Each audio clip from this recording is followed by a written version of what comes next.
Mrs May, you're about to visit Robben Island. You were active in politics in the 70s and 80s. What did you do to help release Nelson Mandela?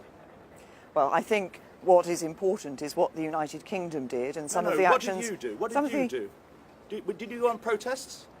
Did you get arrested outside the embassy? Did you boycott South African goods? Did you do anything?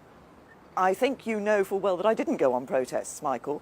But what is important is the work that the United Kingdom, the work that the United Kingdom government did to ensure that it was able to give support where that support was needed, to enable Mrs Thatcher believed that Nelson Mandela was a terrorist. Were you a loyal Conservative Party member? Did you think the same thing? What was important was the support that the UK government was giving at the time, often support behind the scenes, but in other ways too, to ensure that we saw the result that we did in relation to the ending of apartheid here in South Africa. A government led by a woman who thought that Nelson Mandela was a terrorist.